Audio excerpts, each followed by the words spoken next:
Hoy en el episodio 264 de Nos cambiaron los muñequitos. Hoy, agraciadamente, poco a poco, lentamente, pero lento pero seguro, la academia y yo creo que la ciencia en general se ha dado cuenta de lo crucial que es la comunicación y que los científicos tengamos destrezas de comunicación eficaz, porque al final del día la ciencia, la comunicación es una parte esencial del proceso científico. Mi nombre es Cristóbal Colón y esto es Nos cambiaron los muñequitos. Nos cambiaron los muñequitos. Nos cambiaron los muñequitos. Nos cambiaron los muñequitos. Nos cambiaron Los muñequitos. Nos cambiaron los muñequitos.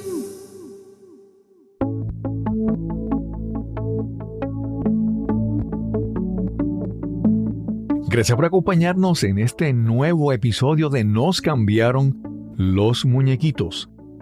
Queremos inspirarte y ayudar a adaptarte al cambio con una historia, una conversación en cada episodio. Nada en la ciencia tiene valor para la sociedad si no se comunica. Esas son palabras de Anne Rowe, psicóloga clínica e investigadora estadounidense del siglo XX, que estudió la creatividad y la psicología ocupacional. Hoy hablaremos sobre ciencia, pero más importante aún, de la comunicación y divulgación de la ciencia. Te presento a nuestra invitada de hoy. Hola, mi nombre es Mónica Feliu Moher. Yo soy científica y comunicadora de la ciencia y trabajo con Ciencia Puerto Rico y el Science Communication Lab. Mónica Feliu Moher es una científica puertorriqueña que se ha dedicado en los años recientes a la comunicación científica culturalmente relevante e inclusiva y la participación comunitaria. Este es el episodio número 264 y conversamos con Mónica Feliu Moher.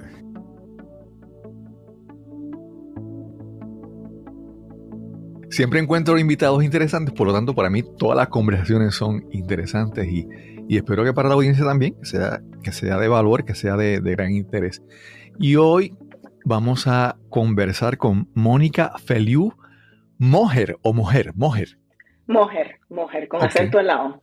Sí, ¿y de dónde es ese apellido materno? Pues mira, no estoy segura. Sé que ambos apellidos son españoles. Feliu es catalán. Y Moher, me han dicho que hay Moher en las Islas Canarias, pero realmente no estoy súper segura del origen del apellido. La familia de mi mamá es de Fajardo. Y no, tanto mi familia paterna como materna llevan un montón de generaciones en Puerto Rico, pero tengo entendido que ambos tienen origen español. Sí. A Mónica la descubrí o la conocí a través de un video que publicó en YouTube. Un video muy interesante sobre sus orígenes. Y vamos a comenzar a hablar sobre eso. Mónica, ¿dónde naciste? ¿Dónde te criaste? Pues mira, yo nací en Santurce, pero llegué a los 2 días al sector Pachanga del barrio Maricao de Vega Alta, una comunidad rural de clase trabajadora. Allí tuve la fortuna de crecer rodeada de naturaleza, de animales, hasta que terminé la universidad y entonces me mudé de Puerto Rico a los Estados Unidos, específicamente a Boston, a continuar con mi entrenamiento y con mis estudios en la ciencia. Okay. ¿En qué ciencia específicamente te preparaste? ¿Qué estudiaste? Pues mira, yo estudié en la Universidad de Puerto Rico en Bayamón, estudié biología con enfoque humano. Yo entré a la universidad con la idea de estudiar medicina, como yo creo que muchas personas en Puerto Rico que tenemos un interés en la biología, no, hacia donde nos dirigen es como que, pues si te interesa la biología, pues estudia medicina. Así que yo también comencé con ese interés. Particularmente yo quería estudiar psiquiatría, porque cuando yo tenía alrededor de 11 años, a mi papá le diagnosticaron depresión y aunque yo no entendía bien qué era lo que estaba pasando, yo veía, ¿no? Yo observaba los cambios profundos en el comportamiento, en la personalidad de mi papá. Y pues en aquel momento él empezó a buscar ayuda profesional de un psiquiatra. Y entonces por ahí como que empezó mi fascinación con el cerebro en particular. Así es que yo entré a la universidad pensando que quería ser psiquiatra porque en aquel momento era la única profesión que conocía que tenía que ver con el cerebro. Así es que no, entré a la Universidad de Puerto Rico en Bayamón y mientras estoy allí conozco a una profesora que me dijo, deberías de tratar de hacer investigación. Y yo, no, yo quiero estudiar medicina, como que ¿para qué? Y ella me dijo, bueno, eso te puede ayudar a entrar a la escuela de medicina. Y yo dije, ok. Y realmente eso me cambió la trayectoria porque cuando empecé a hacer investigación en la Universidad Central del Caribe, que es la escuela de medicina que está en Bayamón, descubro primero que en Puerto Rico se hace investigación. Yo no conocía que en Puerto Rico se hacía investigación. Hasta que la conocí a ella, tampoco tenía ningún referente de un científico o científica puertorriqueña. Uh-huh. Esto no fue algo que yo vi en la escuela, ni en los medios, en ningún sitio. Y entonces esa oportunidad de investigación me hace decidir, yo no quiero estudiar medicina, lo cual en retrospectiva fue una muy buena decisión porque yo detesto los hospitales. Y entonces decido que quiero continuar una carrera en investigación científica. En muchas ocasiones personas que tienen este interés pues continúan a hacer una maestría o a hacer un doctorado. Y entonces, cuando termino el bachillerato, me mudo a Boston. Pasé unos meses en Stanford, en Palo Alto, California, en el área de Silicon Valley, en California. Y entonces, luego de eso, me mudo a Boston, y donde estuve trabajando por 3 años como técnica en un laboratorio, ¿no? Como una investigadora junior, esencialmente en un laboratorio de investigación en el MIT.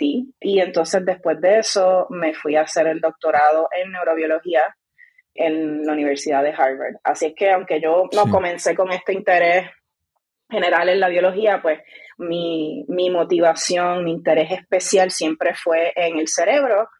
Y entonces, desde que fui estudiante universitaria hasta mi doctorado, mis investigaciones se enfocaron todas en el área de la neurobiología. Sí.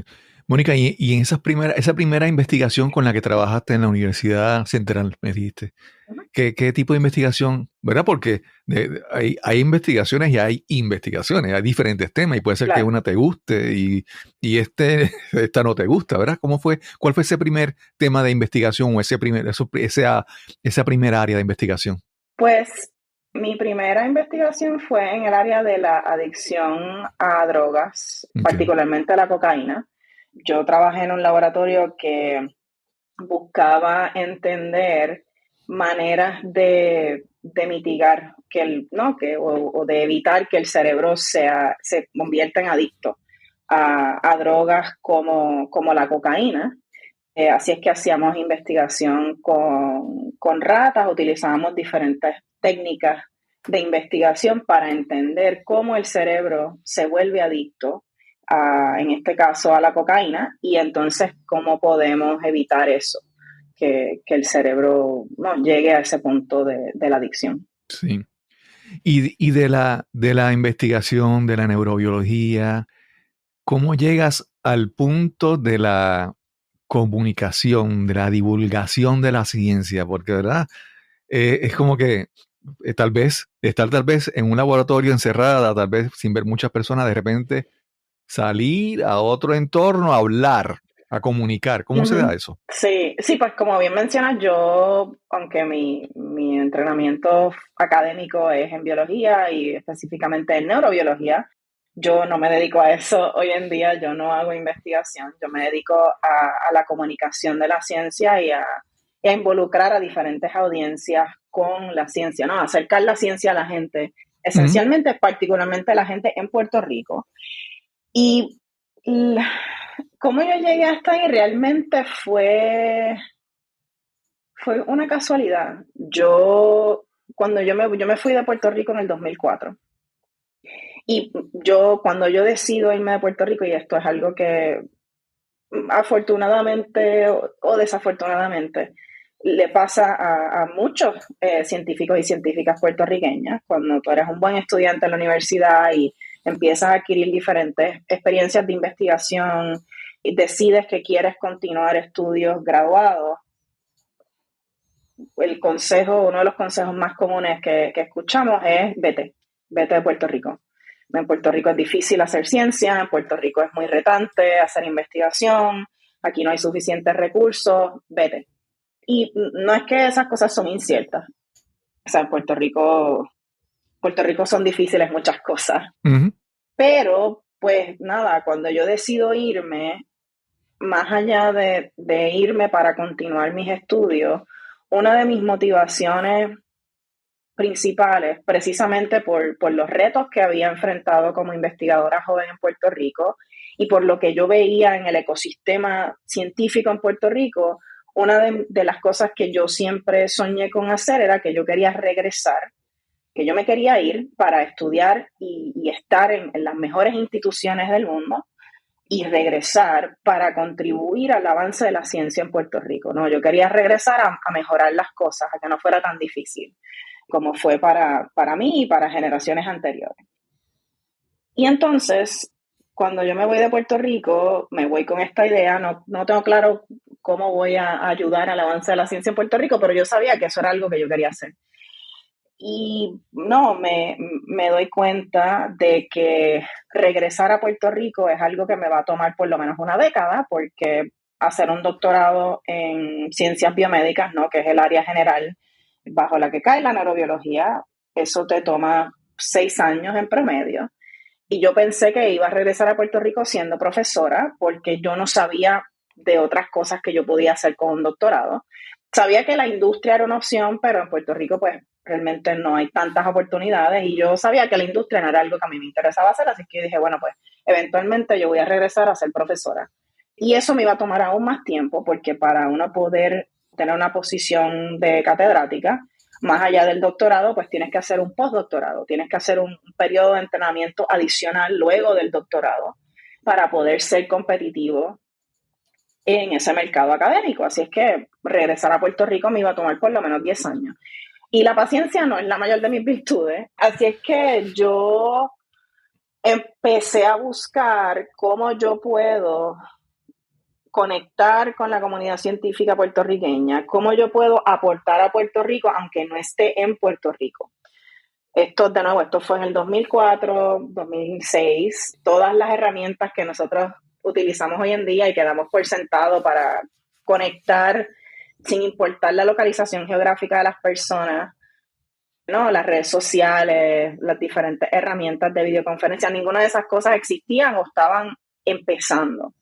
Y casualmente, cuando yo estoy empezando a hacer mis entrevistas para escuela graduada, ¿no?, para decidir dónde me voy a ir a hacer el doctorado, voy a la Universidad de Stanford y mientras estoy entrevistándome, alguien me dice, mira, tienes que conocer a este muchacho, él está haciendo un postdoc aquí, es puertorriqueño, el tipo es súper cool y está haciendo un montón de cosas, tienes que conocerlo. Así es que entre entrevista y entrevista yo fui a conocer al doctor Daniel Colón Ramos, quien ahora mismo es catedrático en la Universidad de Yale, y entre las muchas cosas que hablamos, él me dice, mira, yo acabo de fundar un website, acabo de crear este website que se llama Ciencia PR, Ciencia Puerto Rico. Y mi visión para esto es que yo quería identificar dónde están otros científicos y científicas boricuas, saber qué es lo que están haciendo. Y yo creo que al empezar a crear esta comunidad de personas que en general están interesadas en la ciencia y Puerto Rico, podemos hacer cosas chéveres. A lo mejor pueden surgir colaboraciones. En aquel momento, como científicos en la diáspora, ambos pues teníamos no solamente el deseo, pero esa necesidad de conectarnos con otras personas que compartieran nuestras identidades y nuestras experiencias, particularmente porque, como mencioné hace un ratito, yo no tenía estos referentes de conocer científicos y científicas puertorriqueñas por la mayor parte de mi vida. Y cuando él me contó de lo que era Ciencia Puerto Rico en aquel momento, yo dije, esto es lo que yo estaba buscando. Esta es la oportunidad de conectar con la ciencia boricua y de aportar a Puerto Rico. Y entonces yo le dije, cuenta conmigo. Le estaba buscando voluntario, le dije, cuenta conmigo para lo que sea. Y da la casualidad que el primer proyecto en el que yo empiezo a trabajar como voluntaria en aquel momento era una colaboración incipiente con El Nuevo Día. Porque una de las cosas que Daniel había observado y que cuando nos conocimos compartimos, era que en los medios del país, El Nuevo Día siendo uno de los pocos medios en Puerto Rico que siempre ha tenido una sección de ciencia en su espacio, es que muy pocas de las historias, si alguna, resaltaban científicos, proyectos locales o que inclusive conectaban descubrimientos científicos importantes con la cultura y con las realidades de Puerto Rico. Y nosotros dijimos, bueno, pues aquí tenemos una comunidad de científicos, principalmente científicos y científicas puertorriqueñas, que está creciendo. Algunas de estas personas pueden escribir, estas personas obviamente les interesa la ciencia, pues ¿por qué no colaboramos con el periódico para publicar historias que presenten la ciencia boricua, ¿no? Que presenten la ciencia desde una perspectiva local, que acerque la ciencia a la gente, a sus identidades, a su cultura, a sus realidades.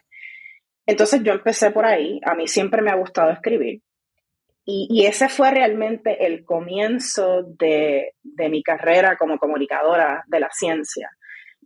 También otra cosa que estaba sucediendo a la misma vez en ese momento es que ya yo llevaba 2 años en Estados Unidos, particularmente en Boston, Massachusetts, que obviamente es un contraste brutal con Puerto Rico, el idioma, la cultura, el clima. Y yo, cuando yo estaba en Puerto Rico, siendo estudiante universitaria, siendo investigadora, mientras estaba todavía estudiando, cuando yo iba a conferencias a presentar el trabajo que estábamos haciendo, yo siempre me sentía bien orgullosa de ser una científica puertorriqueña. Y una vez yo me mudo a Boston y estoy en instituciones élite, el mensaje que yo recibía era que de dónde tú vienes no es importante.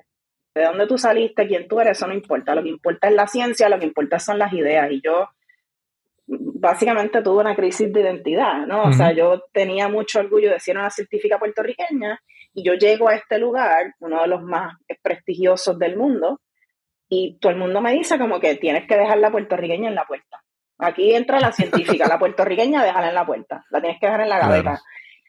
Y eso a mí me causó mucho conflicto, y entonces cuando yo comienzo a colaborar con Ciencia Puerto Rico y primero a escribir historias para El Nuevo Día, luego ayudar a otros científicos a hacer lo mismo, eso a mí me permitió darme cuenta como que, tú sabes que yo no tengo que separar de dónde yo vengo, quién yo soy, de lo que hago, porque de hecho, lo que yo hago, lo que a mí me interesa, está íntimamente conectado con mis experiencias de vida, con la persona que yo soy.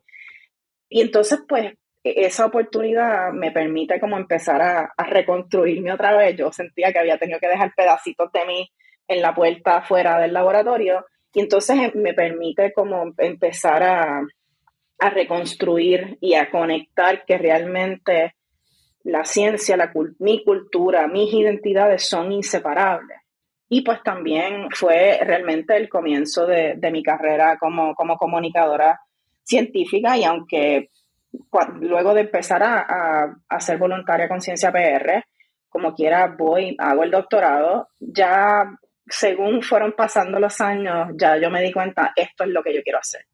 Porque pues me permite, el trabajo que yo hago hoy en día me permite combinar muchas de las cosas que son importantes para mí y que me gusta hacer. A mí me gusta comunicar, a mí me gusta relacionarme con las personas, a mí me gusta mucho contar historias, pero sobre todo ha sido ese vehículo para mí cumplir con esa meta con la que yo salí de Puerto Rico hace 20 años ya, de aportar al avance de la ciencia en Puerto Rico. Y aunque no he regresado todavía, pues el trabajo que hago con Ciencia Puerto Rico sí me permite estar muy conectada con lo que pasa en el país, con sus comunidades, y poner la ciencia al servicio de Puerto Rico y de su gente. Mónica, cuando me cuentas lo de lo de que te decían que tenías que dejar a la puertorriqueña en la puerta y hablar de la ciencia. Bueno, primero uno conecta o uno comunica desde quien uno es, ¿verdad? Entonces, Claro. yo creo que tu ser en mujer hispana, caribeña, puertorriqueña, te da unas peculiaridades que te va a ayudar primero a conectar con alguna audiencia y segundo, tal vez ser ejemplo para otras personas. Pero te lo menciono porque cuando la gente te decía, deja quien tú eres afuera, es como que yo siempre recuerdo alguno que otro profesor o alguna otra persona que conocen mucho, que son muy expertos, que son los que saben, son unas eminencias en su área, pero no saben enseñarlo o no saben comunicarlo, ¿verdad? Totalmente. Y eso, cuando yo veo que alguien te dice a ti, no, así es lo primero, es como que está tan solamente pensando en el conocimiento y en la ciencia y no en la parte de comunicar. Claro. Y te quiero preguntar, ¿qué herramientas empezaste a usar tú o adiestramientos o cursos, educación, para tú mejorar, para tú dedicarte más, cultivar las destrezas de comunicación, ya que esa es tu área de especialidad, ¿verdad? Eso de tratar de, entonces, como mencionamos, abrazar quién tú eres, comunicar desde quién tú eres. ¿Cómo empezaste a trabajar con mejorar tus destrezas de comunicación? Pues mira, yo te diría que haciéndolo a cantazo. O sea, yo no tengo ningún tipo de capacitación formal en la comunicación. O sea, yo no tengo ningún grado. En aquel momento, particularmente en estos espacios académicos científicos, había muy pocas oportunidades de capacitación en la comunicación científica. Hoy, agraciadamente, poco a poco, lentamente, pero lento pero seguro, la academia y yo creo que la ciencia en general se ha dado cuenta de lo crucial que es la comunicación y que los científicos tengamos destrezas de comunicación eficaz. Porque al final del día la ciencia, la comunicación es una parte esencial del proceso científico. Cuando tú haces un descubrimiento, una parte importante de ese proceso es que tienes que comunicar lo que descubriste y cómo lo hiciste y por qué lo hiciste para que se pueda continuar construyendo y mejorando el conocimiento científico, pero realmente a la comunicación se le da relativamente poco énfasis. Así es que yo, en el momento en que yo estaba particularmente haciendo el doctorado, realmente había muy pocas oportunidades de tomar cursos, talleres, clases. Los poquitos que pude los tomé, pero realmente no había mucho, así es que yo me tiré de pecho y dije, bueno, pues voy a escribir, ahí voy. Y agraciadamente pues tuve editores, por ejemplo, colegas que me ayudaban a editar mis escritos, que eso me ayudó muchísimo, así es que, no, en general yo diría que una de las cosas, tú puedes leer todos los libros y ver todos los videos y tomar todos los cursos de comunicación del mundo, pero la mejor manera de mejorar tus destrezas de comunicación es poniéndolas en práctica y teniendo gente que te pueda dar insumo, que te pueda dar retroalimentación de mira, esto no lo entendí, esto puedes hacerlo más claro, a lo mejor puedes decir esto de otra forma. Esa es la mejor forma realmente de mejorar como comunicador.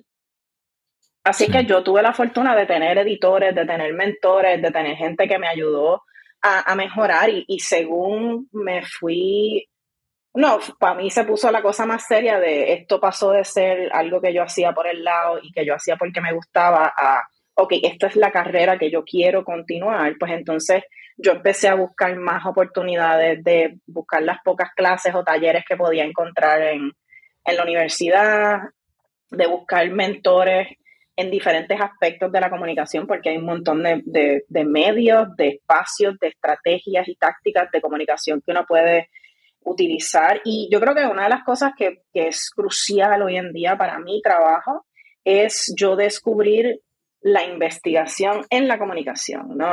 Particularmente en lo que yo hago en la comunicación de la ciencia, hay toda un área, una disciplina que de hecho es muy interdisciplinaria, que es la ciencia de la comunicación científica. Entonces, pues trae de las humanidades, de las ciencias sociales, de la psicología, de diferentes disciplinas científicas para entender, ¿no?, cómo la gente, qué tácticas son más eficaces, cómo la gente percibe información, cómo quienes somos, nuestros valores, nuestras creencias influyen en cómo nosotros entendemos, aceptamos o no la ciencia. Entonces, para eso es una parte, yo creo que fue un momento también importante en yo descubrir, hay toda esta área de investigación y yo entonces puedo, no científica al fin, utilizar la evidencia de estos diferentes espacios para entonces asegurarme que las estrategias que yo estoy utilizando como comunicadora estén basadas en la evidencia. Sí.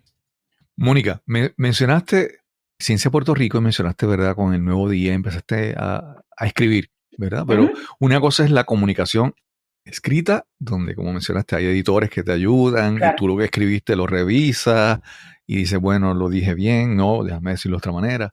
Pero cuando también te ha tocado pararte en auditorios, en sitios, ¿verdad? Frente a audiencia, frente a público, a hablar. Entonces, háblanos un poco sobre ese proceso de simplemente escribir para parar al frente y pasar al frente y dar conferencias, que es otra cosa. Cuando escribo, transmito unas cosas, pero cuando estás hacia frente a una audiencia, eres tú, con tu personalidad, con tu cuerpo, con tus gestos, con todo. Háblanos sobre ese proceso de empezar a hablar en público, divulgando, comunicando ciencia. Pues mira, si tú supieras que yo detestaba hablar en público. Yo detestaba cada vez que en la universidad decían, no, hay que hacer este proyecto y hay que presentarlo al final. Yo lo detestaba. Mientras estaba haciendo el doctorado, no, nosotros teníamos que presentar seminarios departamentales, había que presentar, ¿no?, nuestra investigación en conferencias y yo lo odiaba. Me ponía bien nerviosa. También había este elemento del síndrome del impostor, ¿no? Este sentimiento de que tú no eres lo suficientemente buena para estar en un espacio, que te van a descubrir como que eres una impostora y no sabes lo que estás haciendo. Y yo tenía mucho miedo, sobre todo, de no saber, de decir no sé. Porque a veces en la academia es irónico, porque tú estás haciendo investigación para descubrir cosas que no se saben. Pero a la misma vez hay esta presión de que si no sabes, quiere decir que no eres lo suficientemente bueno o lo que sea, ¿no? Entonces yo detestaba hablar en público por todas estas razones. Yo creo que la primera vez que me sentí relativamente cómoda hablando en público fue el día que defendí mi doctorado. Pero yo creo que para mí, una de las cosas que a mí me daba mucho trabajo era, como dicen en inglés, think on my feet. Si alguien me hacía una pregunta, entonces, tú sabes, tratar de responder relativamente rápido, tú sabes, disparar de la baqueta, como decimos en Puerto Rico, a mí eso me daba mucho trabajo. Y te digo que una de las cosas que me ayudó un montón fue la improvisación teatral. Tomar clases de impro me ayudó un montón porque el impro te obliga a estar ahí en el presente, en el momento. Exacto. No, y tú estás improvisando, tienes quizás algunas reglas o alguna premisa de la que partir, pero estás improvisando, estás reaccionando al momento. Y el impro te obliga a estar presente, te obliga a prestar atención, te obliga a escuchar y sobre todo te obliga a centrar a tu compañero, ¿no? En la improvisación, a este concepto de make your partner look good. Tú tienes que, no se trata sobre ti, se trata sobre tu partner y que esa persona, tú tienes que hacer que esa persona se vea lo mejor posible.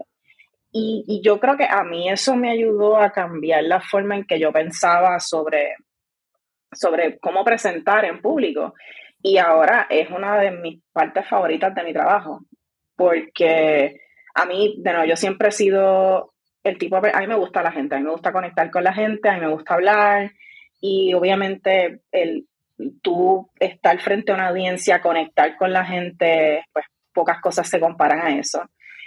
Y yo también, una de mis cosas favoritas hoy en día de hablar en público es que me permite experimentar en cómo contar las historias, en cómo contar las cosas. Una de mis partes favoritas de la experiencia de hablar en público es que, obviamente, pues esto requiere mucha planificación, mucha práctica, tú tienes que tener claro cuáles son los objetivos que tú quieres lograr con cualquier actividad de comunicación que estás haciendo, quién es tu audiencia, cuáles son las mejores estrategias o tácticas para conectar con esa audiencia. O sea, es que no es como que me invitaron, me paré al frente y me inventé lo que voy a decir. No, Claro. esto requiere mucha preparación y requiere práctica, sobre todo. Pero una de mis cosas favoritas es cuando yo estoy hablando y yo digo algo y yo veo que alguien reacciona, que alguien se ríe, que alguien pone cara como que, wow, nunca se me había ocurrido eso antes. Cuando la gente llora o se emociona. Y a mí una de las cosas que yo creo que no me quizás es como rascar esa piquiñita de investigadora todavía, es experimentar qué funciona, qué conecta con la gente, qué no conecta con la gente. Es una de mis cosas favoritas de hablar en público, así es que para mí fue un proceso largo, pero yo pasé de detestar hablar en público a hoy en día es una de mis cosas favoritas. Hago una pausa en esta interesante conversación con Mónica Feliu porque quiero mencionarte algo muy importante. Este episodio se publica y distribuye a mediados de agosto del 2024 y espero que en aproximadamente 4 semanas, para antes de mediados de septiembre, ya esté publicado y disponible mi nuevo proyecto, mi primer libro. Este llevará por título Cueva Ángeles, lecciones desde lo más profundo. Te cuento de qué trata este libro. A principios de la década de los 90, comencé en lo que originalmente era un pasatiempo para mí, la exploración de cuevas, la espeleología. Pero después, este hobby se convirtió en algo muy importante en mi vida. En este libro comparto la historia de una de las primeras exploraciones en las que participé en Cueva Ángeles, Puerto Rico, y muchas cosas que ocurrieron en esa primera exploración, muchas dificultades, mucho aprendizaje. Lo que comenzó ese día en esa exploración y continuó después durante tantos años en la espeleología, transformó mi vida. Aprendí muchas lecciones, muchas de estas que he incorporado a mi vida profesional, mi vida personal, mi vida fuera de una cueva. En este libro, Cueva Ángeles, lecciones desde lo más profundo, comparto 10 lecciones que me han ayudado a vivir mejor, que han sido muy importantes en mi vida. Todo superpuesto en la narración de esa primera exploración en esta impresionante cueva, donde enfrentamos la crecida del río Camuy y quedamos atrapados por horas. Desde ese momento aprendí a manejar el miedo, a prepararme mejor, a apreciar a las personas que me acompañan en el camino y a dejarme de sentir como una víctima. Te exhorto a que visites la página cuevaangeles.com. Inicialmente en ese enlace vas a encontrar una hoja de contacto donde puedes dejar tu información para que recibas más datos sobre cuándo saldrá el libro, cómo lo podrás conseguir y algunos beneficios que vas a recibir por ser de los primeros en estar interesado en este libro. Recuerda, visita la página cuevaangeles.com para que te mantengas informado sobre el lanzamiento de mi libro. Y regresamos ahora a la conversación con Mónica Feliu. Yo siempre digo que cuando uno habla en público, la gente piensa que es como un monólogo, que yo me paro ahí y empiezo a hablar. Uh-huh. Pero yo siempre digo que hablar en público es una conversación. Totalmente. Porque tú estás diciendo algo y de repente, como mencionaste, viste que alguien sonrió, claro. alguien movió la cabeza como que Exacto. sí, tienes razón. Exacto. Entonces tú estás hablando, dando información, pero tú estás captando información, captando energía de la audiencia y de manera callada, pero estás conversando con ellos, estás Totalmente. recibiendo esa información. Y me pareció bien interesante lo que mencionaste, lo de la improvisación, porque antes de comenzar la grabación estábamos hablando de uno de los podcasts que yo he escuchado, que es Clear and Vivid, del actor Alan Alda. Sí. Y he escuchado libros, los audiolibros de él sobre, ¿verdad?, sobre cómo comunicar. Uh-huh. Y él, obviamente, él es actor. Y él trae el factor de improvisación también a estas destrezas o estas prácticas que se dan en talleres de improvisación para comenzar a conocer cómo comunicar mejor. ¿Has tenido la oportunidad de entrenarte con el grupo de él, de lo que hacen, o cómo ha sido, verdad, si has tenido una experiencia con ellos? Pues yo sí, he tenido experiencia con ellos. De hecho, he tenido la fortuna de conocer a Alan en por lo menos 2 ocasiones. Pero mi primera clase de improvisación teatral, de hecho, yo la tomé en Harvard. Okay. Creo que, no sé si es el American Repertoire Theater, ahora mismo no me acuerdo el nombre de este colectivo que está afiliado con la universidad. Pero uno de los talleres, de los primeros talleres de los pocos y primeros que tomé en Harvard relacionados a la comunicación de la ciencia, precisamente fue un taller con esta actriz y todo lo que hicimos fue de impro. Y yo recuerdo haberme sentado allí y decir como que, pero ¿y qué tiene que ver con esto? ¿Qué tiene que ver esto con la comunicación? Yo voy a parar a hacer el ridículo, a jugar el juego. Pero esa fue la primera exposición donde yo dije, espérate, esto es súper útil.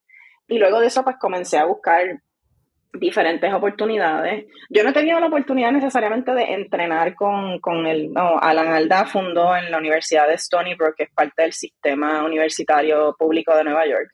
Él fundó un centro que se llama el Alan Alda Center for Communicating Science. Y a través del trabajo que yo hago con una de mis organizaciones sin fines de lucro, Science Communication Lab, nosotros hace más de 10 años comenzamos un proyecto que ya no está activo, pero que esencialmente lo que hacía era nosotros colaborábamos con ellos para entrenar o para capacitar a científicos en estas estrategias de improvisación teatral, para entonces ayudarles, les hacíamos coaching, para entonces que ellos pudieran grabar una charla en formato de video sobre su investigación. Y yo utilizo en diferentes proyectos que hago, siempre trato de traer el impro. Ciencia Puerto Rico tiene un proyecto que se llama el Yale Ciencia Academy, o la Academia Yale Ciencia. Es un programa de desarrollo profesional para estudiantes doctorales. Pero uno de los elementos bien importantes de este programa, primero es crear comunidad entre los estudiantes. La mayoría de los estudiantes que participan de este programa son estudiantes de identidades marginadas en la ciencia, y son estudiantes que muchas veces no solamente están marginados, pero se sienten aislados en la academia por quienes son. Y una de las, yo diría que parte del secreto de este proyecto, nosotros este verano acabamos de tener una reunión presencial con casi 40 estudiantes que participan de este programa y tuvimos nuestro 9º grupo este año. Y una de las cosas que nosotros hacemos es que traemos un experto en improvisación teatral para que trabaje con los estudiantes, y utilizamos la impro para que estos estudiantes empiecen a conocerse, empiecen a cambiar un poquito estos arquetipos de quién es un científico, quién es un buen científico, quién pertenece, quién no pertenece, que se sientan cómodos con traer sus identidades, porque similar a lo que me pasó a mí, la academia se hizo para hombres blancos, punto. Sí. Entonces, la academia no está construida, no se creó, y no es un espacio que necesariamente le da la bienvenida a personas que no son hombres blancos. Entonces, la academia no se creó para gente como yo, no se creó para gente negra con discapacidades, etcétera, ¿no? Entonces, una de las cosas de mi filosofía de la improvisación teatral favoritas es un movimiento que comenzó con Augusto Boal, que era un teatrero brasileño, y él creó el Theater of the Oppressed, el teatro de los oprimidos. Y una de las cosas que decía Augusto Boal, y que es central a esta filosofía, es que la improvisación teatral te permite, ¿cómo es que él dice? Rehearse the revolution, ¿no? Estás ensayando la revolución. Y entonces te da todas estas herramientas para poder deconstruir estos sistemas que no son equitativos y que son opresores. Entonces, también una parte importante de mi trabajo, más allá de la comunicación, es utilizar la comunicación de la ciencia para que diferentes espacios sean más inclusivos y más equitativos. Entonces, también para mí la improvisación teatral es una herramienta para avanzar, ¿no? Para fomentar esa inclusión y esa equidad y la justicia en distintos espacios, no solamente en la ciencia, pero yo diría que también en la sociedad. Así es que yo, a través de mi carrera y a través de mi trabajo, he utilizado y he ido aprendiendo de la improvisación teatral y yo creo que cuando la gente me pregunta como que, ¿qué es? No, yo converso mucho con estudiantes que de alguna forma u otra están interesados en la comunicación de la ciencia y quizás en continuar carreras en la comunicación científica. Y una de las cosas que yo les recomiendo, me dicen, ¿qué tú me recomiendas que hagas? Yo siempre les digo, coge clases de impro. Ok. Mira, yo recuerdo en mis años de universidad, yo tenía un amigo, un compañero, Uh-huh. que él tenía una habilidad muy especial. Entonces, por ejemplo, para dar tu ejemplo, salíamos una noche y él tomaba de más y hacía algunas ridiculez. Ajá. Al otro día, yo le contaba a otra persona lo que él había hecho. Uh-huh. Entonces, él tenía la habilidad yo tenía la verdad, ¿verdad? Porque yo sabía lo que pasó, pero él tenía la habilidad de decir las cosas y como desmentir lo que yo decía y viraba la tortilla y me hacía quedar como que yo era el mentiroso. O sea, tenía esa habilidad. Entonces, siempre lo digo porque no es necesariamente tener la información correcta, no es tener la verdad, es comunicarla bien para que entonces, en cuando vamos a las redes sociales y vamos a YouTube y vemos hay terraplanistas, están los que dicen que las vacunas son malas, los que niegan el cambio climático, y hay mucha gente comunicando mucho y comunicando bien en contra de la ciencia, ¿verdad? Entonces, me parece que es como que debe ser cada vez más responsabilidad de personas conocedoras, de científicos. Por eso, qué sé yo, uno ve también en las redes a Neil deGrasse Tyson. En España hay un muchacho que se llama Javier Santaolalla, que tienen proyectos de divulgación porque es casi ya como un deber cívico, ¿verdad? Es como que no es por entretener, no, es como que hay una responsabilidad porque hay gente que está hay que contrarrestar lo que está haciendo otra gente que puede ser dañino, ¿verdad? Claro. Algo como, por ejemplo, si las vacunas, si la gente no cree en las vacunas, pues va a ser una crisis de salud que va a afectar a mucha gente. Entonces, me parece que es como una responsabilidad divulgar la ciencia bien, porque hay gente que está haciendo una batalla en contra, por decirlo de una manera, ¿verdad? En contra de la ciencia. Ciertamente, o sea, yo creo que estamos en un momento álgido, o sea, socialmente estamos en un momento complicado y de mucha polarización y obviamente la ciencia es parte de eso, la ciencia no se da en un vacío, la ciencia existe dentro de un contexto social y cultural y ciertamente yo siento esa urgencia de más allá de comunicar, es de conectar con la gente y de acercar la ciencia a la vida y a las realidades de las personas. Una parte bien importante de mi trabajo y como el acercamiento que yo le doy a la comunicación de la ciencia es precisamente, va más allá de dar información, porque sabemos desde las ciencias sociales que simplemente proveer información no es suficiente, de hecho no funciona. Uh-huh. Si tú quieres que alguien esté abierto a otras perspectivas o inclusive si tú quieres que las personas cambien de opinión, simplemente decirle a alguien, estos son los datos, yo tengo la verdad y tú estás mal, eso no funciona. Sí. Y desafortunadamente todavía eso es lo que se le llama el modelo del déficit, ¿no? Tú presumes que la persona piensa de una forma, hace o no hace algo porque le carece de información y si tú simplemente le provees la información que tú piensas que le falta a esa persona, pues se acabó el problema. Y eso no es así, ¿no? Lo vemos todos los días y, de nuevo, desde las ciencias sociales sabemos que ese acercamiento desde el déficit no funciona.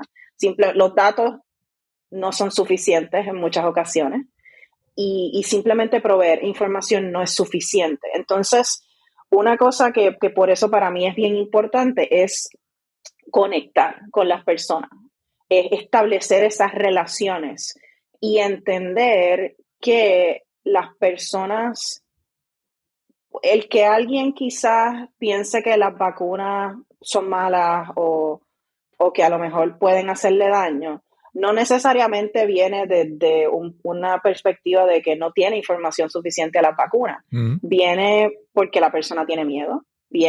Sí, claro, puede venir del desconocimiento, pero también puede estar basado en sus identidades religiosas, políticas, sus creencias, sus valores. Así que hay muchas otras cosas que influyen en cómo la gente percibe la información, particularmente la información científica, y cómo actúan basado en esa información. Entonces, una parte bien, bien importante, yo creo que todavía a los científicos y a los comunicadores inclusive nos falta mucho entender, es que no, a los científicos nos entrenan a mirar la información, a mirar los datos y a interpretar los datos y a debatir solo sobre los datos. Así es que muchas veces para los científicos es difícil entender que tú le presentes a alguien los datos y la persona no diga, bueno, pues los datos obviamente dicen esto, así es que yo voy a cambiar de opinión. Pero es que la mayoría de la gente no piensa así. No, entonces los seres humanos somos seres emocionales. Entonces no estamos tomando decisiones, y esto no solamente es cierto en la ciencia, es cierto en la política. La gente te dice, no, pero es que mira la plataforma y las propuestas del candidato. La mayoría de la gente vota porque, pues mira, yo me identifico con este partido por generaciones y generaciones, o porque esa persona me cae bien, o esa persona es carismática, o no me cae bien y no voy a... Entonces, una parte fundamental de nosotros poder comunicar de forma más eficaz y de contrarrestar estos retos serios que tenemos en la sociedad hoy en día es entender que hay mucho más allá detrás de esto, que simplemente a la gente le falta la información correcta, sino que hay una naturaleza humana que influye sobre qué la gente cree y cómo actúa sobre estos temas científicos y muchas otras cosas. Sí, sí, cuando mencionas, por ejemplo, lo de la política, se ha visto en muchos casos, ¿verdad? Que la gente ya tiene una creencia e inconscientemente busca la información que apoya esa creencia. Claro. Entonces las personas piensan, no, es que yo busqué información y yo me convencí, pero inconscientemente es todo lo contrario. Ya la creencia estaba arraigada ahí y la persona buscó selectivamente la información que confirmaba el confirmation bias de lo que está. Exactamente. Sí. Y desde desde la psicología sabemos que eso es así, sí. ¿no? Entonces, el entender todas estas cosas de esencial, no, yo digo que yo no hago neurociencia, pero pues todavía hay mucha de la información que utilizo que sí es científica. Sabemos desde la psicología que esto es cierto, ¿no? Entonces, yo entender que este sesgo de confirmación, este confirmation bias, es algo que es muy común, entonces a mí me ayuda a pensar cómo yo me acerco a distintas conversaciones, cómo yo establezco o trato de conectar con diferentes audiencias basadas en quiénes son, de dónde vienen, en qué creen, en qué no creen. Porque yo creo que otra cosa que también se da mucho hoy en día, yo creo que, no sé si es más común, pero ciertamente yo creo que estamos mucho más conscientes de que esto sucede, es que para algunas personas esto de yo no creo en las vacunas o yo desconfío del gobierno, más allá de una creencia, se convierte en parte de sus identidades. Entonces, imagínate que alguien ataca algo fundamental de quién tú eres, pues claro que vas a reaccionar como gato patas arriba y vas a decir, claro, no, pero es que yo no quiero hablar contigo, pero es que tú no sabes. La otra cosa también es que yo veo muy común, y esta polarización se manifiesta en muchos otros aspectos, pero es esta polarización de, si tú no estás de acuerdo conmigo, pues no podemos tener una conversación, y si tú no estás de acuerdo conmigo, pues yo estoy bien y tú estás mal, y eso dice algo sobre tu inteligencia. O sea, piensa qué conversación, qué diálogo empezó alguna vez con yo decirte, tú eres bruto y yo soy inteligente, por tanto, o sea, ese es el punto de partida. Ni empieza la conversación, claro, ¿entiendes? Claro. Entonces, requiere, y de nuevo, todas estas cosas van a la médula de nuestra naturaleza humana, así es que es bien difícil cuando tú estás teniendo una conversación con alguien con quien tú tienes una diferencia fundamental, no reaccionar de forma emocional. Entonces, la intención y el esfuerzo consciente que requiere, tú no decirle, pero es que estás mal, es mucho, ¿no? Entonces, pues, eso hace que sea un problema y una serie de retos que son bien difíciles de atender. Sí. Mónica, también pasa, esto a mi forma de pensar, es que la gente quiere certeza. La gente no quiere vivir con incertidumbre. Y la gente puede pensar que la ciencia es certeza, ¿verdad? Y que la ciencia es absoluta. Descubrieron algo y entonces, por ejemplo, una queja muy común que uno escucha sí, pero es que no se ponen de acuerdo. Antes el café hacía daño y ahora el café no hace daño. Claro. Entonces, la gente piensa que la ciencia tiene que darte una seguridad y una certeza. Entonces, realmente yo creo que no hay una certeza en muchas cosas. Seguimos averiguando, pero tenemos que aprender a vivir un poco como aceptando incertidumbre, pero mucha gente no está dispuesta a aceptar incertidumbre en sus vidas. Totalmente. Y esa es otra cosa que va a la médula de nuestra naturaleza humana. Los seres humanos queremos certeza. Queremos saber sí o no. Me voy a morir, no me voy a morir. Me voy a caer, no me voy a caer. Voy a poder comer, no voy a poder comer. No, o sea, es parte de nuestra naturaleza humana. No nos gusta la incertidumbre. Sin embargo, el mundo es incierto. Todo el mundo es incierto. No hay nada que sea 100% seguro, excepto la muerte y los impuestos. Pero pues, yo creo que los impuestos no tanto, la muerte sí.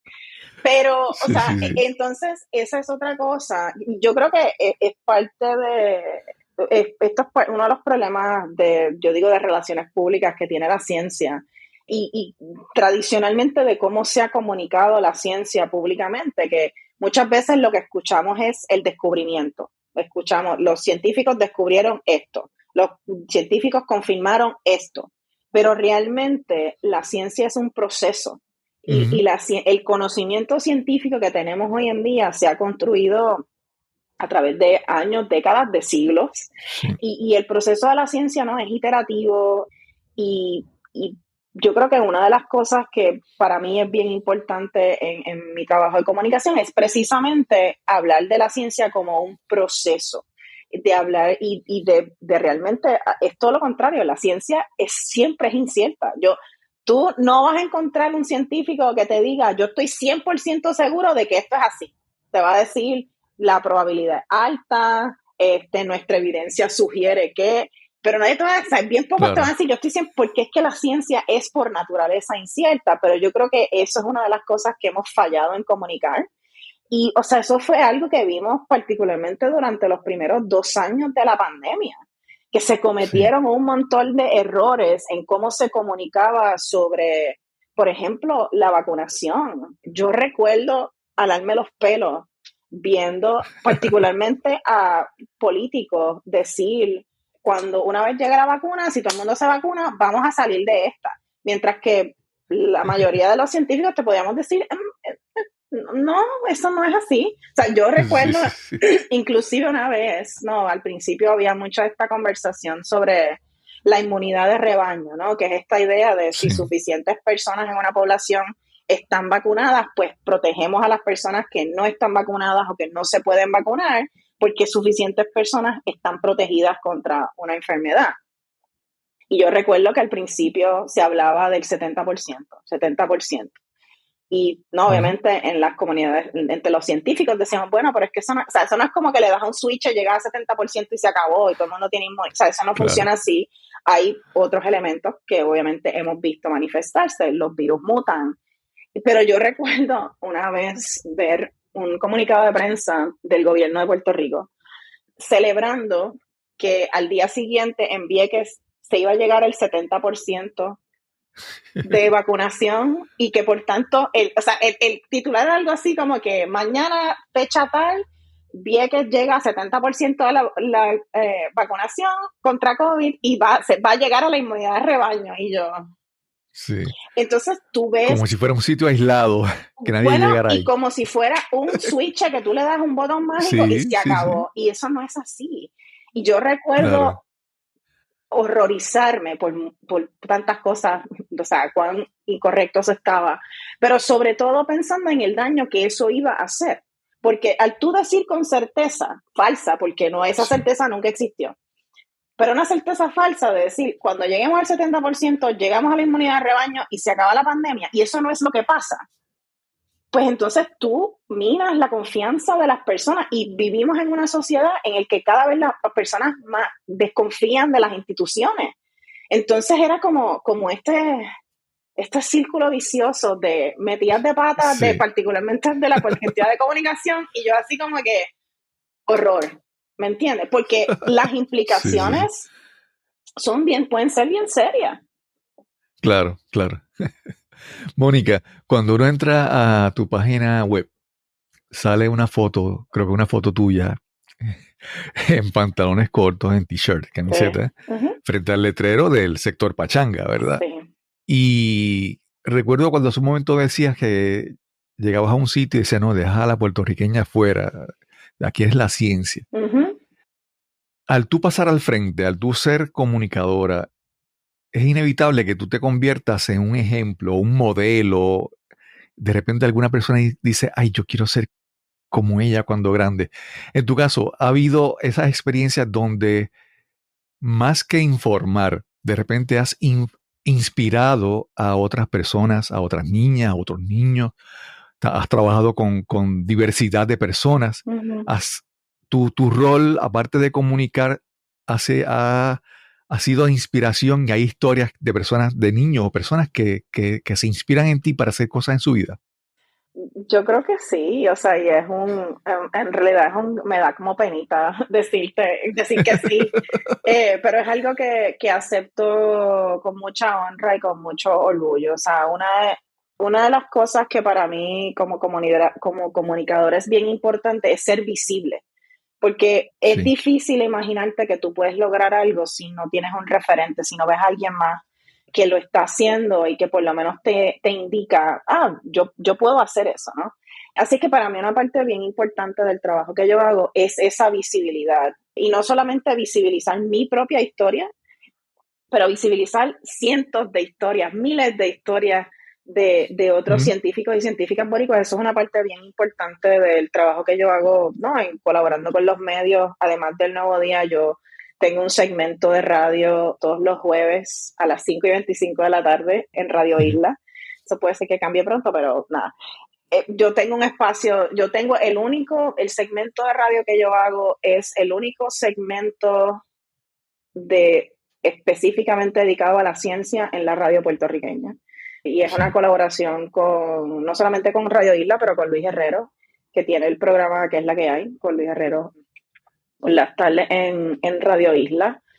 Y nosotros lo que hacemos todas las semanas es invitamos a alguien para que nos hable no solamente de su trabajo, pero de su trayectoria. Nosotros siempre empezamos el segmento pidiéndole a esta persona que nos diga de dónde es, dónde se crió y cómo llegó hasta donde está. Porque una parte para mí importante, informado en parte por mis propias experiencias personales y profesionales, es que la gente vea y escuche que hay múltiples maneras de llegar a ser científico, incluyendo quizás no teniendo una preparación académica formal, pero sí utilizando la ciencia, ¿no? Una parte bien importante de mi trabajo hoy en día es colaborar con líderes comunitarios en Puerto Rico y esos líderes comunitarios hacen ciencia y saben de ciencia y es algo que no se les reconoce porque no tienen quizá, entre comillas, esa preparación académica que hace que alguien sea percibido como un científico o una científica. Entonces, para mí una parte bien importante de mi trabajo es presentar esos referentes, una diversidad de referentes que la gente pueda ver esos modelos a seguir, pero también es contrarrestar un poco esos estereotipos comunes que existen para poder llegar a ser científico, ingeniera o lo que sea, tienes que seguir este camino. Y si no sigues este camino, no vas a llegar. Y para mí una parte importante es contrarrestar esos estereotipos y demostrar que hay muchas maneras de hacerlo a través del trabajo que yo y mis compañeros hacemos en Ciencia Puerto Rico. Esa es una parte bien importante, el presentar, ¿no?, esas historias, esos referentes. Y nosotros, pues, por ejemplo, tenemos un programa de niñas, para niñas de escuela intermedia y superior que se llama Semillas de Triunfo. Y a través de ese proyecto, pues tenemos montones de profesionales, mujeres que son profesionales en ciencia, tecnología, ingeniería y matemáticas, que mentorean a estas niñas. Pero entonces vemos a estas niñas despuntando. Recientemente tuvimos una niña que, utilizando una impresora en 3D, creó una prótesis de mano Wow. para personas, ¿no? que han tenido amputación. Entonces es una prótesis de Ujú. bajo costo.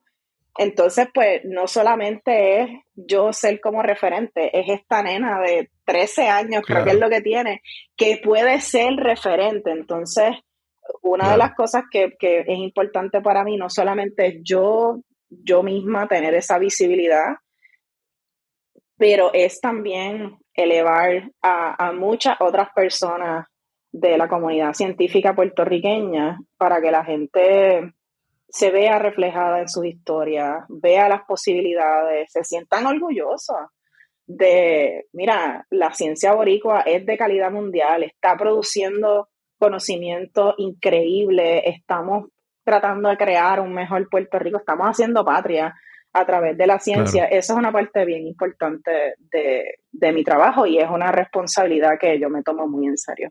Sí, sí, no, y aparte por ejemplo, uno puede pensar lo de hacer, cuando dices hacer patria, ¿verdad? Cuando uno, por ejemplo, si uno es atleta y uno representa al país, pues uno hace patria, ¿verdad? Por la patria. Pero la ciencia aporta a la patria, pero aporta al mundo. Entonces, También, los claro. descubrimientos científicos salen de las fronteras y benefician al resto del mundo, que eso, ¿verdad? Es una visión más universal o humana de lo que aporta un científico. Sí. Definitivo, definitivo. Y yo creo que una cosa que para mí también es importante es precisamente contrarrestar algunas de estas narrativas que muy coloniales que eran muy comunes cuando yo Sí. crecía y todavía creo que persisten, ¿no? Que esta idea es que somos una islita y somos chiquitos y no Ajá. podemos hacerlo y aquí es difícil y afuera es más fácil y lo que viene de afuera es mejor. Entonces, Ujú. también parte de lo que yo quiero hacer a través de lo que yo comunico y las historias que yo, no, que yo elevo es contrarrestar esas historias. No es tapar la realidad de que en Puerto Rico hay un montón de retos y de que en Puerto Rico sí es mucho más difícil y que yo, o sea, yo reconozco que hay personas que son privilegiadas y la pasan bien, pero hay muchas personas que están a diario sobreviviendo Claro, claro. en el país. Pero yo quiero también el que la gente se dé cuenta de que, mira, la ciencia puede ser una herramienta para que las personas en Puerto Rico no sobrevivan, sino que vivan de forma digna, ¿no? Entonces, al contar estas diferentes historias de cómo se están haciendo cosas grandiosas en Puerto Rico, desde Puerto Rico, cómo nosotros, la comunidad científica, está representando al país y contribuyendo al conocimiento no solamente en Puerto Rico y a las soluciones en Puerto Rico, pero a nivel global, parte de lo que yo quiero lograr es contrarrestar esas narrativas comunes que no son ciertas. Claro, claro. Mónica, y ya hemos hablado un poco te pueden escuchar en Radio Isla, hemos Uh-huh. hablado, ¿verdad? Pero ¿dónde más te pueden conseguir? En tu página web, tienes presencia y estás activo en las redes sociales, ¿dónde te pueden conseguir? Pues mira, me pueden conseguir en mi página web, monicafeliu.com. Ahí encuentran información ¿no? de mi trabajo, las diferentes cosas que yo hago. Pueden encontrar y ver mi documental, ¿no? Que fue el video que mencionaste en YouTube. El documental se llama Coming Home, The Journey of a Puerto Rican Scientist, Volver a casa, la trayectoria de una científica puertorriqueña. El documental lo pueden ver en YouTube, está en inglés. Bueno, el documental es en inglés y en español, pero tiene subtítulos en ambos idiomas. También Sí. tenemos una versión interpretada en lengua de señas, Ok. una comunidad con la que yo he tenido la oportunidad de conectar y colaborar en los últimos 3 o 4 años ha sido la comunidad sorda en Puerto Rico y trabajar con ellos y aprender de ellos me ha transformado como comunicadora. Así que me pueden conseguir ahí, monicafeliu.com. En todas las redes sociales estoy como Moefeliu, Moefeliu. Así me consiguen en Twitter, en Instagram, en Facebook. Y pues por supuesto pueden visitar la página de Ciencia Puerto Rico, cienciapr.org, o del Science Communication Lab, scicomlab.org. Súper. Mónica, gracias por la oportunidad, gracias por aceptar la invitación y conversar conmigo en el podcast. Creo que ha sido una conversación muy, muy interesante. Yo creo que, bueno, en estos tiempos que estamos hablando, pues conversar es casi esencial, porque si no conversamos, si no compartimos, pues nos seguimos dividiendo más de lo que estamos divididos. Gracias por esta conversación. Gracias a ti por la invitación, un honor estar aquí. Quiero agradecer una vez más a Mónica Feliu Moher por esta súper interesante conversación que tuvimos hoy para este episodio. En las notas del episodio encontrarás los enlaces donde puedes conseguir más información sobre el trabajo de Mónica. También recuerda que para mediados de septiembre de 2024 ya estará disponible mi libro Cueva Ángeles, Lecciones desde lo más profundo. Si quieres saber más información sobre este libro o sobre la fecha de su publicación, si lo estás escuchando temprano, visita la página cuevaangeles.com. Ahí puedes dejar tu información para que recibas más información, y si es más adelante, ya el libro está publicado, pues encuentras detalles sobre cómo puedes conseguir el libro. Y recuerda que si disfrutas de este episodio, compártelo con tus amigos, seres queridos o conocidos. Este podcast es completamente gratis. El precio es que lo compartas con las personas que pienses que lo puedan disfrutar también. Y sin más que añadir, nos encontraremos entonces en el próximo episodio de Nos cambiaron los muñequitos. Hasta la próxima.